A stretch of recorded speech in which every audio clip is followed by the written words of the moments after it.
नमस्कार, मैं मेघा राजपूत। आप देख रहे हैं 10 न्यूज़। समय मैं मौजूद हूँ ग्रेटर नोएडा वेस्ट में, और जैसा कि आपको बता दें, ग्रेटर नोएडा वेस्ट को सिंगापुर की तर्ज पर बसाया गया था, लेकिन जैसे जैसे यहाँ पर लोग बसने लगे, समस्या भी काफ़ी उत्पन्न होने लगी है।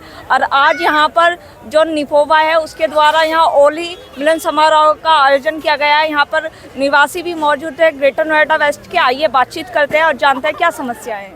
देखिए, हमारे साथ जो निफोवा के फाउंडर सदस्य हैं वो मौजूद है, इंद्रेश गुप्ता जी। हम उनसे बातचीत करेंगे। सबसे पहले सर, आपको जो आपका होली मिलन है उसकी हार्दिक शुभकामनाएं। बहुत ही अच्छा आयोजन लग रहा है, काफ़ी गैदरिंग यहाँ लोगों की मिल रही है। देखिए सर, अगर ग्रेटर नोएडा वेस्ट के विकास की बात करें, विकास के साथ साथ देखिए जहाँ विकास होता है समस्या भी उत्पन्न होती है, लोग रह रहे हैं, तो क्या मुख्य समस्या है greater Noida west? Greater Noida में ना अभी मैं समझता हूँ कि काफ़ी ज़्यादा समस्याएं इस तरह की है कि पब्लिक कन्वेंस नहीं है, हॉस्पिटल नहीं है, गवर्नमेंट स्कूल नहीं है, यहाँ पर डस्ट की इतनी ज़्यादा प्रॉब्लम है, यहाँ पर जो ट्रैफिक जाम की इतनी ज़्यादा प्रॉब्लम है। यहाँ पर अभी तक गंगा वाटर का है, वो 10 साल पहले का हुआ था, अभी तक गंगा वाटर नहीं है।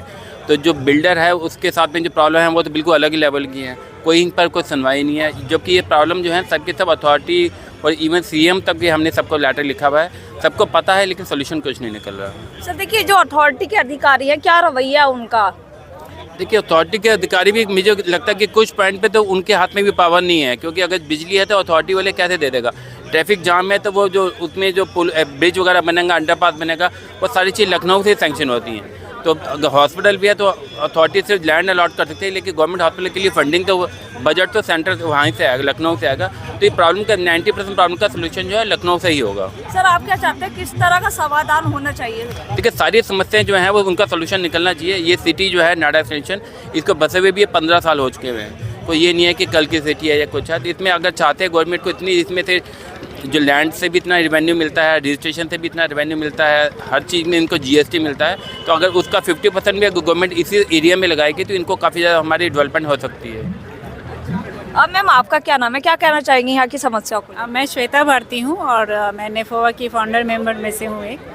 और जहाँ तक समस्या की बात है तो बिल्कुल करीब 5 से 6 साल होने जा रहे हैं इस शहर को बसे हुए, और समस्या जो है वो दिन पर दिन बढ़ती जा रही है, क्योंकि समस्याओं की जो है ना सुनवाई नहीं हो पा रही है।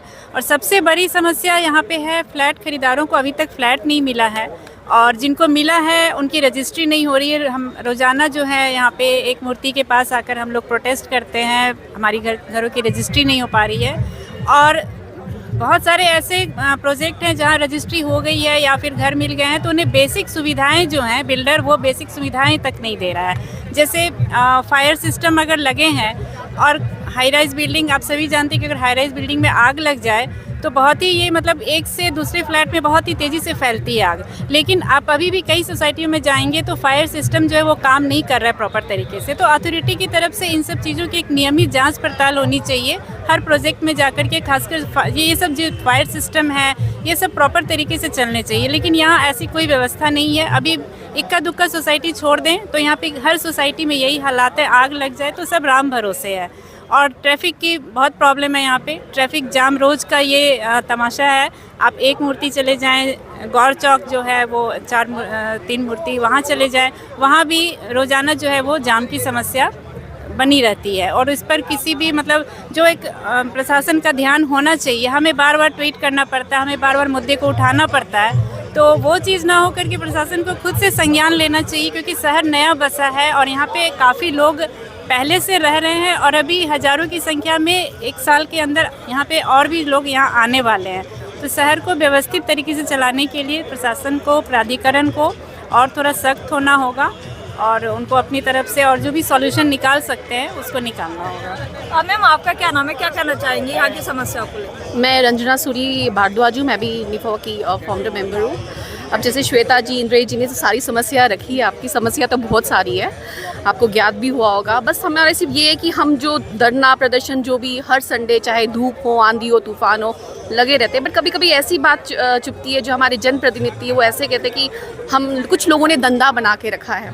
आप बताइए, हम लेडीज़ है, हमारा घर का काम भी होता है, संडे एक छुट्टी होती है जो फैमिली टाइम होता है, वो हम घर में ना स्पेंड करते, हम अपना प्रशासन तक अपनी बात किस तरीके से पहुँचाएँ? हम तो प्रोटेस्ट के माध्यम से ही पहुंचा सकते हैं। तो ये चीज़ें दुख होती है। और दूसरी बात मुझे ये समझ नहीं आती है कि जैसे सबको मालूम है कि अब ग्रेनो वेस्ट की आबादी इतनी बढ़ गई है, जो हम 5 साल की बात करें, 5 साल में बहुत ही डेंसली पॉपुलेटेड हुआ है। तो ये जनप्रतिनिधि हो हमारे या जो हमारी अथॉरिटी हो, सबको मालूम है कि यहाँ की क्या समस्याएं हैं। ये हमें क्यों बात आगे रखने पर, हमें ट्विटर के माध्यम से हो या प्रोटेस्ट हो, जब हम वोट देते हैं तब तो बोलना नहीं हमें पड़ता, हम अपने प्रतिनिधि को चुन लेते हैं। तो हम अपने प्रतिनिधि को अपने पेरेंट्स समझते हैं, माँ बाप समझते हैं। तो हमारा हक भी बनता, हम प्रश्न भी उनसे करेंगे और हमेशा करते रहेंगे। वोट भी हम अपने बीजेपी को ही देंगे और देते रहेंगे। और प्रश्न भी हमारा हक बनता उनसे पूछने का कि हमारी समस्या का निवारण क्यों नहीं होता है।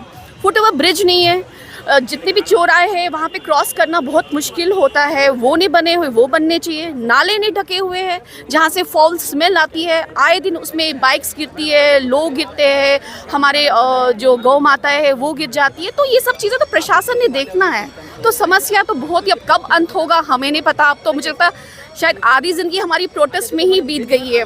2010 में फ्लैट बुक कराया था, 11 साल का संघर्ष था, तब जाके मिला, वो भी अधूरा फ्लैट, ना रजिस्ट्री ना OCCC। तो काफ़ी समस्याएं हैं और आगे भी हम ऐसे ही लड़ते रहेंगे। उम्मीद है कभी ना कभी तो प्रशासन जाग जाएगा। देखिए, अभी हमने यहाँ ग्रेटर नोएडा वेस्ट के निवासियों से बातचीत की। देखिए, समस्याएं काफ़ी है जो लोगों ने बताई। हम उम्मीद करते हैं जो संबंधित अधिकारी है वो इनकी समस्या को संज्ञान में लेंगे और संभवतः समाधान जो संभव होगा वो उनके लिए करवाएंगे। मैं मेघा राजपूत, आप देख रहे हैं 10 न्यूज़।